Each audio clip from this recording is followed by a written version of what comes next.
Olá! Bem-vindo ao Fenaló Digital Week, é um prazer recebê-los. Estamos aqui para conversar um pouquinho sobre tecnologia de gestão jurídica, como e quando aplicar. A gente vai começar a falar um pouquinho dos temas, depois vem bater um papo com a gente, seja no nosso stand virtual, das redes sociais, dos nossos contatos, né, Carlos? Isso, boa tarde, pessoal, tudo bem? Sejam muito bem-vindos. Vamos lá, vamos bater um papo, então, sobre esse tema que é bem interessante e bem importante nos dias atuais, né? Então, mais uma vez, a gente vê aí a pandemia acelerando, né, a questão da digitalização dos escritórios de advocacia, né? E não dá para ficar de fora aquela questão do tripé, né? Pessoas, processos, tecnologia. Como é que você viu, Simone, essa questão de você adotar tecnologia para gestão jurídica e quando você tem uma pandemia envolvida, esse momento tão difícil que te viveu aí, né, que te viu uma grande acelerada dessa questão da digitalização, mas como é que foi? Foi bem organizado? O pessoal soube fazer? Atuou no momento correto? Enfim, o que você pode contar para a gente que você viu por aí no mercado? Você sabe que eu adoro esse tripé, né? Você fez uma provocação aí para mim. Eu costumo sempre falar da importância de quando a gente fala do bom uso da tecnologia, a gente pensar em pessoas e processos. Sobre se as pessoas se adaptaram bem, eu acho que elas fizeram o que era possível no momento, algumas já mais estruturadas, outras se adequando no dia a dia e outras ainda buscando se adequar, conhecendo ferramentas, conhecendo soluções que tem no mercado, a questão de automação, de RPA, de jurimetria, mas, na verdade, o que a gente quis chamar a atenção aqui, que foi que a gente teve muito pedido de ajuda, e eu acho que você pode me confirmar e falar um pouco da sua impressão, de que a pessoa precisou, você usou uma expressão que eu adorei, então eu vou pegar emprestada, colocar fazer o pé caber no sapato já comprado, né? Você está ali num ambiente com a tecnologia que você tem e aprendendo a usar. O que foi muito interessante, por exemplo, nas demandas, foram nossos clientes, por exemplo, os clientes da carteira atuais, descobrindo recursos dentro da nossa ferramenta que eles antes nem conheciam. Por mais que a gente quisesse falar, não tinha olhar para a tecnologia. E também o destaque para as pessoas. Eu acabei de fazer um painel também falando um pouco sobre isso, como a gente teve que olhar para o ser humano, né? Seja para treiná-lo, seja para adequá-los através de processos, coisas que eu resolvia no dia a dia conversando com o vizinho, eu tive que definir processos, eu tive que treinar pessoas, eu tive que mostrar como funciona, eu tive que digitalizar o comprovante que eu entregava ali na mesa da secretária. Quer dizer, as pessoas tiveram que acordar para um universo que aquela era a realidade, que a tecnologia era um instrumento a favor, mas que a tecnologia precisa muito das pessoas treinadas, preparadas e com processos bem definidos para que ela funcione corretamente, o que ela possa ajudar no dia a dia, como foi no caso da pandemia. Você tem uma visão similar ou você discorda do que eu estou colocando? Não, foi isso mesmo. Eu acho que o importante é o que você comentou. Quer dizer, a tecnologia estava aí, alguns estavam, por coincidência, um pouco mais preparados, porque ninguém teve tempo de se preparar de verdade, né? Então, a gente teve que, do dia para a gente ir para casa e trabalhar com o que tinha à disposição.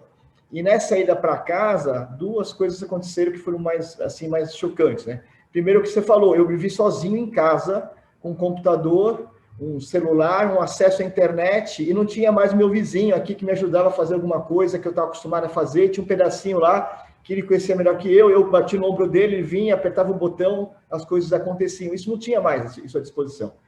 A segunda coisa foi descobrir que a ferramenta, muitas vezes, eu usava ela pela metade, assim, tinham coisas que eu nem sabia que existiam, que uma vez que comecei a trabalhar em home office, se tornaram primordiais, para eu poder acessar o escritório com segurança, para eu poder desenvolver meu trabalho, colaborativo com outras pessoas do próprio escritório, e assim por diante. Mas você falou um negócio que eu sempre repito, é isso mesmo, quer dizer, a tecnologia por si só, ela não vai fazer mágica.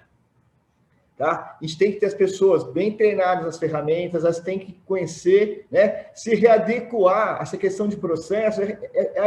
Como que eu vou trabalhar agora dentro de uma nova realidade, dentro de um novo processo, que eu estou vivendo e provavelmente vai durar por muito tempo. Quer dizer, a partir do momento que eu percebi que eu fui para casa, eu consegui trabalhar com qualidade, com segurança, reduzindo o custo, eu não acredito mais que a gente vai voltar a trabalhar como era antigamente. Eu acredito muito no part-time, o escritório com uma operação muito mais inteligente do ponto de vista de ocupacional. Quer dizer, então, agora eu tenho que pegar essa tecnologia que já está aí disponível, que é o sapato pronto, e botar meu pé lá dentro.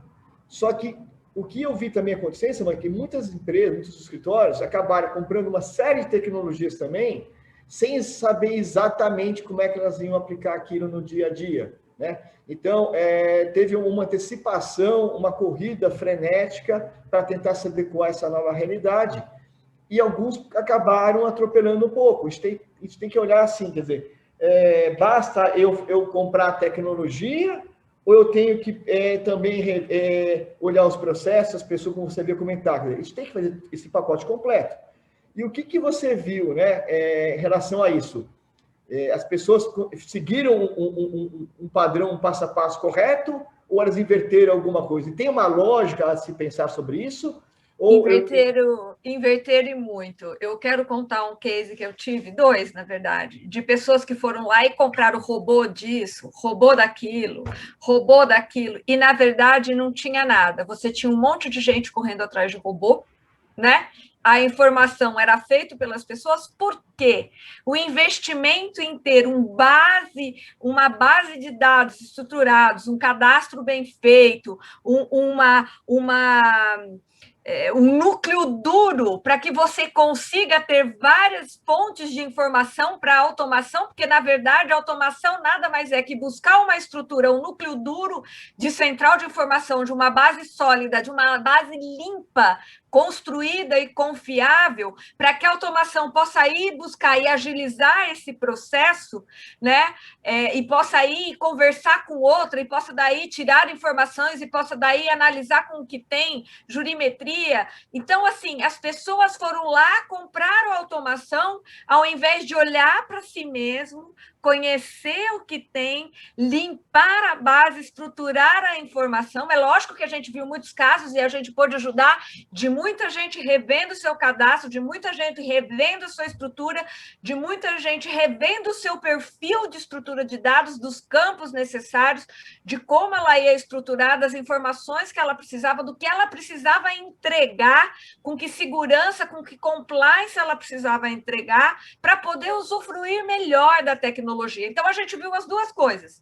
Gente que se atentou a isso e investiu numa estruturação da informação sólida, uma estrutura limpa, que eu costumo falar, confiável, pronta para alimentar outras fontes, pronta para alimentar outras tecnologias, pronta para usufruir de outras tecnologias, como os outros que foram, investiram na tecnologia sem olhar o que tinha de casa e como essas tecnologias conversavam.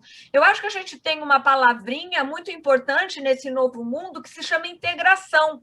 Cada ferramenta vai te prover um benefício, cada ferramenta vai te prover uma solução, mas elas precisam conversar. E você precisa ter o núcleo duro para que elas se conversem, mas que o núcleo duro alimente e possa fazer a integração sobre todas essas ferramentas. E eu gostaria de arriscar dizer que também faltou um pedacinho aí, que são as pessoas treinadas. Sem dúvida. Eu tenho a ferramenta, eu tenho o processo, tenho metodologia, tenho integração, mas se eu não tiver as pessoas treinadas para usarem os recursos, alimentarem os sistemas e saberem o que esperar na outra ponta quanto resultado daquilo que ela está usando, a ferramenta por si só não vai fazer mágica, não vai fazer milagre. Olha que situação, pegando esse seu gancho, né? A gente teve um caso que um cliente tinha um robozinho de automação do pagamento de guia, né? E a menina sabia que ela ia lá, ia pôr para rodar o robô ia rodar, e depois ela tinha até que fazer uma busca de documento e tal, e se o robô não rodasse, ela tinha que fazer manual. Quando a gente chegou para avaliar essa questão, ela falou assim, eu nem estou usando o robô, porque ele não roda, e eu acabo fazendo tudo manualmente, dava muito mais trabalho. Então, eu falei, mas você avisou alguém? Não, não avisei ninguém. E a gente foi ver, o robô não rodava por causa da oscilação da internet. Então, a hora que punha para rodar o robô, a oscilação da internet não permitia que o robô, quer dizer, a menina não sabia, o robô não era utilizado, a ferramenta estava inadequada e eles nem sabiam que a menina que estava fazendo o robô não era utilizado. E muito menos pararam para avaliar, quer dizer, como vai ser alimentado o robô, qual o melhor horário, o fluxo de informação está ótimo para o robô funcionar, está adequado. A gente pegou outro dia um case também de um cliente que estava com um problema de integração, a gente achava que era um problema de integração, de comunicação, e não era. Era a base de banco de dados do cliente, estava sem estrutura e base para suportar aquilo. Quer dizer, são tantas variáveis, são tantas influências, que se a pessoa não estiver preparada, que se a pessoa não estiver envolvida, integrada naquele ambiente, naquela otimização, nos recursos de tecnologia, da onde vem a informação, para onde ela vai, como ela vai, o recurso fica inutilizado. Então, você acaba pagando a pessoa,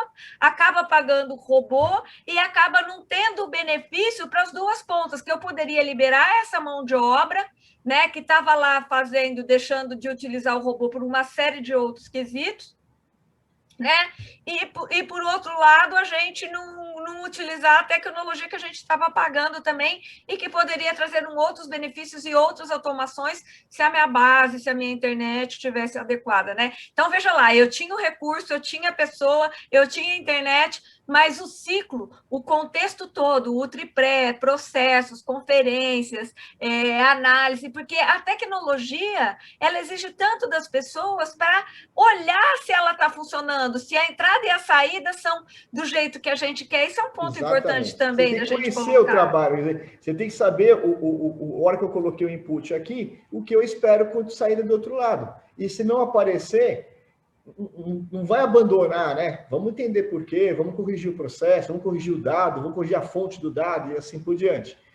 Quer dizer, a questão toda também envolve o quê? Qualidade. Quer dizer, qual que é a qualidade da informação que eu estou gerando, para quem eu estou passando para o meu cliente, eu estou recebendo, repassando para integrar com algum outro sistema e assim por diante. Então, isso aí tudo tem que ser realmente bastante auditado, tem que ser bastante entendido para poder ter o resultado esperado. Uma coisa que eu quero pegar um gancho nessa palavrinha que você falou, que eu vou entregar a minha idade aqui, eu sou da época de implantação de ISO 9000, que ainda continua, mas eu sou lá do comecinho, né? E uma das coisas que a gente olhava muito era o controle de qualidade, que muita gente agora chama de retrabalho. E existe uma mistura entre retrabalho e controle de qualidade. O controle de qualidade, ele não some com a automação, muito pelo contrário, ele é importante para a gente poder olhar exatamente o input e output, quer dizer, o que eu estou colocando e o que eu estou obtendo de resposta. Veja a gravidade da situação. Vamos pegar o peticionamento eletrônico. Eu vou lá e coloco minha peça para peticionar, ponho um robozinho para peticionar. Se eu não tiver um processo definido, uma pessoa preparada e um processo falando, olha, o peticionamento eletrônico, para eu utilizar, eu tenho que ter o D-1 para quem trabalha com contencioso. Eu vou lá, defino que o meu protocolo tem que ser feito um dia antes. Por quê? Porque se dá uma falha, se cai a internet, se o site do tribunal sai do ar, eu tenho que ter uma conferência se o peticionamento foi feito. Não é culpa do robô, são várias variáveis que pode ter e que eu tenho que ter esse controle de qualidade que a gente colocaria dentro do processos, a pessoa para preparar, para olhar e pegar essa resposta do controle de qualidade e atuar e rodar a tecnologia. Então, eu gostei dessa sua palavrinha qualidade, porque a gente pode pegar esses 3 pontos do tripé e exemplificar muito bem com uma automação do protocolo, né, do peticionamento eletrônico, que ajuda muito, principalmente os escritórios de volume. É um exemplo que eu gosto de dar. Perfeito, perfeito, perfeito. Bom, falando um pouquinho agora de ferramentas, acho que vale a pena a gente comentar aqui, quer dizer, quando a gente fala em gestão jurídica, né, o que a gente tem visto aí de ferramental que de fato tem aparecido com uma adoção mais significativa, não são as únicas, né? Mas essas a gente tem visto com bastante frequência e a gente sabe da importância delas, né, no momento atual. E daqui para frente, como é que eu consigo melhorar o meu trabalho dessa questão da gestão jurídica? Quais as ferramentas que a gente tem visto por aí, né? Você falou bastante de robô, que é o famoso RPA, quer dizer, os robozinhos que estão aí para atuar em cima de processos repetitivos, tá? Cuidado para não confundir processo repetitivo com inteligência artificial. A gente vai automatizar um processo, ao invés de uma pessoa ir lá ficar fazendo o tempo todo a mesma coisa, né, de forma repetitiva, eu treino o computador para fazer isso por mim, tá? Isso a gente tem visto bastante para agilizar os processos, melhorar a velocidade e a qualidade da entrega daquilo que está sendo processado, tá? Outra coisa que a gente tem encontrado bastante por aí são ferramentas de workflow, onde você tem essa questão do trabalho remoto, cada vez mais o workflow se tornou primordial, porque eu disparo uma atividade com uma pessoa A, enquanto ela não terminar a parte dela, ela não consegue escalar para o próximo da fila, e assim sucessivamente. Então, o trabalho em conjunto acaba sendo, e fica mais organizado. Quer dizer, eu só vou começar a hora que ele me liberar, como se fosse uma corrida de bastões. Então, ele tem condições com o workflow, saber exatamente onde é que está parado, eu posso ir lá cobrar a pessoa, entender por que está parado com ela e assim por diante. Então, o workflow também veio, uma ferramenta que veio aí nesse momento e está aí para ficar também. Você falou a questão do input automático de dados, quer dizer, existem várias ferramentas, vários robozinhos que vão lá nos tribunais, baixo andamento, baixo processo. Aí existe a questão de você checar a qualidade desse dado. Eu não posso confiar, porque eu baixei o processo lá do tribunal, que os dados estão perfeitos. Porque quem imputou os dados lá foi um ser humano. Pode ser que a qualidade desses dados não seja a melhor. Então, isso não elimina a minha checagem. Quer dizer, o fato de eu ter automatizado o input de dados, input de andamentos, assim por diante, não elimina a minha checagem de validar esses dados, identificar duplicidade, ver se houve o tombamento correto e assim por diante. E posso fazer um parêntese aí também, Claro. que é uma coisa que a gente está assistindo dia após dia, quando a gente tem, por exemplo, você vai lá para o seu fornecedor, que atua com input de dados e dá uma base, que ele vai lá, busca sobre aquela base que você dá para ele poder trabalhar nos tribunais, seja onde for, certo? O que as pessoas fazem? Encerra um processo, muda o critério, sai cliente, entra cliente, e as pessoas às vezes esquecem de atualizar essa base de dados. Então, às vezes, quando vai se dar conta, então é uma coisa que precisa de monitoramento. Eu preciso de um dono das informações que estão as automações, os workflows, as integrações estão funcionando para que aquela base seja auditável sempre e ela seja atualizada sempre. A gente tem, às vezes, gente que a gente apoia, que a gente vê, que às vezes não atualiza, paga por isso ou não recebe daquilo, um número diferente, muda uma questão do CNJ, aquilo muda e impacta direto. Então, quer dizer, a tecnologia, mesmo essas ferramentas maravilhosas, ela exige muita gestão do dado que está sendo disponibilizado, né? Só porque eu não resisto a falar disso, então eu te interferi, você estava falando das ferramentas. E por fim, acho que um outro ponto bastante relevante, voltado, preocupado com a questão da segurança da informação, é a integração disso tudo com as ferramentas de GED do mercado. Quer dizer, não é possível que a gente possa imaginar uma situação dessa de home office, eu trabalhar com arquivos em rede ou na minha máquina local, eu mandando isso por e-mail para o meu cliente. Quer dizer, cada vez mais está complicado trabalhar desse jeito. E quando a gente olha os compliances de mercado, pegando o gancho aí da LGPD, que é uma lei nova que agora vai começar a valer as sanções agora a partir de agosto, quer dizer, eu tenho que me preocupar com a confidencialidade do dado, com o sigilo, né, com a garantia de quem está acessando, de fato, é a pessoa que deveria estar acessando, ter rastreabilidade de quem acessou, o que ela fez com a informação. Então, as ferramentas de GED integradas com a gestão jurídica, cada vez mais presentes aí nos nossos clientes, nos nossos escritórios de advocacia. Quer dizer, isso é um negócio primordial. Quem ainda não está se preocupando com isso era bom, porque o mercado, por si só, está sendo regulamentando nesse sentido. Os clientes são cada vez mais exigentes em saber quem é que está manipulando os arquivos que ele deixou em segredo com os escritórios. Ele quer saber ele quer saber a trilha de acesso, o que foi feito com aquela informação, se alguém imprimiu, se alguém mandou por e-mail, para quem que foi enviado, e assim por diante.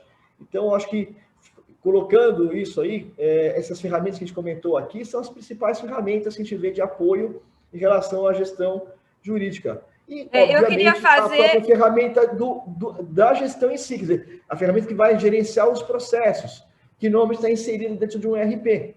Isso. Por quê? Porque o ERP, você tem os dados de cadastro do cliente, você tem lá os dados da informação jurídica daqueles clientes. Se você tem as regras do jogo bem combinadas lá no ERP, quando as coisas forem acontecendo na gestão jurídica, mudança de fase do processo, dispara algum gatilho de faturamento contra aquele cliente, tudo isso tem que estar muito bem integrado para que você não perca ali faturamento, não perca alguma coisa de acordo com aquilo que foi cobrado com o seu cliente. Desculpa, Simone, pode continuar. Não, eu acho esse ponto excelente, tanto da questão de chamar atenção para o RP quanto para o GED, porque eles que serão os núcleos duros, as bases, para que você possa ter uma informação estruturada, limpa, confiável, né? Desde que tenha os processos, as pessoas. Por exemplo, a gente viu muita gente durante a pandemia que a parte do jurídico estava estruturado, porque a solução estava mais adequada, mas com dificuldade de faturamento financeiro, porque era tudo um pouco mais caseiro, manual e tudo mais. E ou na hora cadastros de você... diferentes, dados não integrados. Então, eu queria aproveitar e falar para vocês aproveitarem que está espetacular a Fenaló Digital Week. Tem muita coisa, muito evento, muita palestra falando sobre ferramental, sobre virtual law, sobre jurimetria, gente maravilhosa falando de Deep Legal, mostrando a questão de você poder fazer predição, fazer comparativo com o que você tem na sua base, com o do mercado, desde que você tenha uma base confiável, para você fazer um estudo confiável, senão você vai fazer uma bagunça dentro da sua informação, né? Vai tomar decisão errada, né? Vai tomar uma decisão, vai tomar uma decisão equivocada. É importante que a gente fale isso, né? Mas tem muita palestra, muito expositor bacana. Aproveite a Fenaló para fazer isso e para conhecer tudo que você tem de jurimetria, cases de começar a análise de documento com inteligência artificial, da construção de contratos, document assembly, que você pode ir automatizando e dali tirar muita informação. Então, quer dizer, aqui nesse bate-papo, o intuito não é a gente também dar muito destaque às ferramentas que tem, porque vocês têm aí na Fenaló, visite, mas venha bater um papo com a gente no nosso stand, nos acesse através das redes sociais, para que a gente possa falar e mostrar e poder direcionar os parceiros que nós conhecemos, confiamos, para poder falar de como você estruturar. E pegando esse ponto de como estruturar o núcleo base, eu queria te fazer uma pergunta, desafio. Como eu começo? Então, já que tem tudo isso, tenho que olhar tudo isso, você tem algum roteirinho de algum passo a passo que a gente possa falar para as pessoas, falar, bom, gente, tem um monte de coisa, eu já comprei os robôs, né? Eu já comprei aquilo, eu já tenho publicação, mas eu não tenho RP. A nossa solução é só para escritório grande, que a gente é famoso. Fala um pouquinho de como que as pessoas podem ir, de como avaliar a ferramenta, de como vir conhecer as nossas soluções. A gente tem solução para muita gente do mercado, para pequeno, para o médio, para o grande, de faturamento, o RP completo, a parte de automação, a parte de GED, mas o ponto não é esse agora, o ponto é qual é o passo a passo. A gente acabou comentando aqui, mas acho que vale a pena a gente fazer um resumão para todo mundo ficar com isso bastante claro, né? Na hora que for pensar em adotar a solução e como é que ela vai seguir daqui para frente. Então, a primeira coisa que a gente falou e citou isso inúmeras vezes é avaliar a qualidade dos seus dados, avaliar as fontes da onde os dados vão ser extraídos para que eles sejam processados, para que eles sejam utilizados para diversas finalidades. Então, a questão do saneamento de cadastro, a questão da integração desse cadastro com as demais ferramentas que você acabou adquirindo, ou que você vier a adquirir, esse seria um bom começo, né? Depois, isso sanado, isso resolvido, eu acho que o próximo passo é sentar com os times usuários de todos esses dados que estão sendo gerados, para avaliar com eles se os recursos que a gente está contratando ou que já foram contratados, de fato atendem às dores, às questões deles no dia a dia. Uma vez isso estando equalizado, vamos então pegar essas pessoas e engajar. Temos que treiná-las, temos que capacitá-las, tem que explicar para ele como é que o dado entra, o que ele espera quanto resultado do outro lado, qual que é o próximo passo daquilo, quer dizer, ele entender a importância do que ele está fazendo dentro da máquina toda. Às vezes a pessoa está tratando uma informação, está ali fazendo o cadastro, e ela não tem ciência de que o input dela ali mal feito ou incompleto, o impacto, o estrago que isso pode trazer lá na frente, na hora de você avaliar uma informação, na hora de você puxar um relatório, na hora de você passar isso para um cliente e assim por diante. Depois, feito isso, ou seja, eu já avaliei meus dados, já corrigi os cadastros, já saneei minha base, já validei as ferramentas que eu penso em contratar, ou já contratei com meus times de usuários finais dessas ferramentas, todo mundo capacitado, então agora eu vou começar a rever o quê? Meus processos internos. Eu tenho que adequar tudo isso que a gente está falando agora aos processos já pré-existentes. Aqueles processos que antes eram manuais, ou que antes eram muito informais, de eu bater nas costas do vizinho, agora já não servem mais nesse momento que a gente está vivendo agora. Quer dizer, então eu tenho que rever tudo isso, e aí, revendo tudo isso, às vezes eu vou corrigir algum processo, eu vou criar processos novos, né? E vai depender da maturidade de cada escritório, qual é o momento dele, né? E, por fim, eu tenho que chegar e ter quais são os critérios de usar A, B ou C e divulgar isso com muita clareza para todo mundo, como é que a gente está fazendo, né? E, principalmente, combinar isso tudo com nossos clientes. Quer dizer, os clientes têm que saber como é que eu estou me reposicionando, como é que eu estou agindo nessa nova fase. Muitos contratos, às vezes, não prevê esse tipo de situação.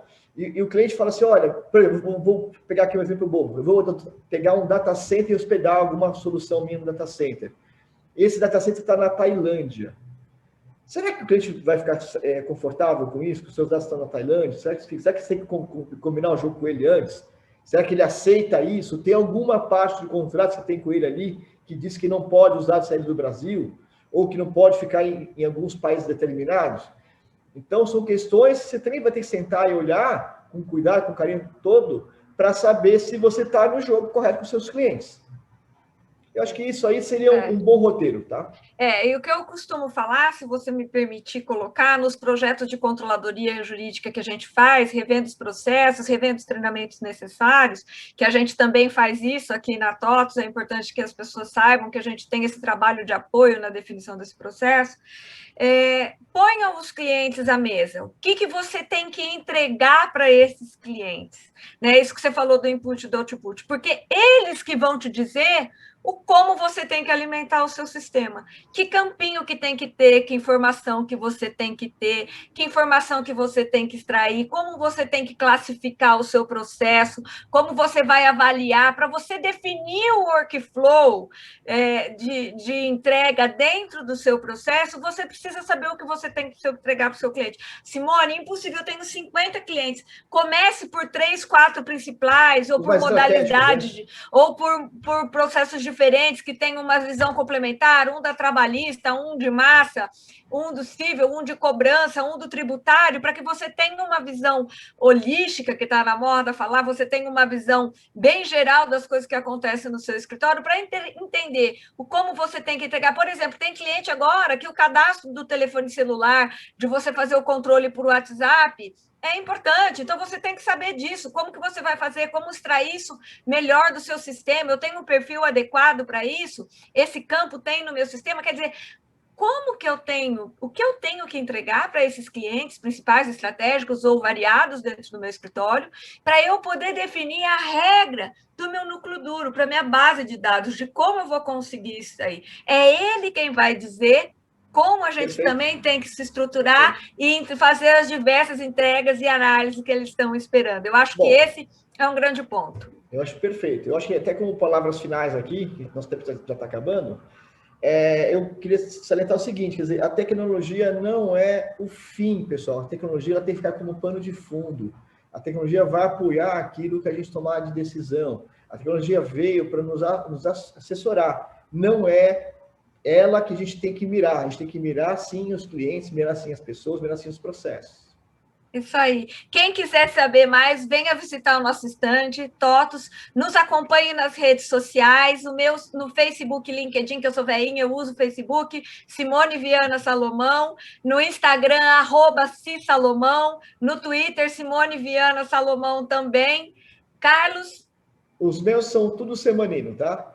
No Facebook, no Instagram, no Twitter. Mas venha bater um papo com a gente no nosso stand. Está aqui nossos contatos na tela. Quem precisar mais alguma informação, estamos à disposição. Foi um prazer estar aqui com vocês essa tarde. Eu sou ótima de WhatsApp.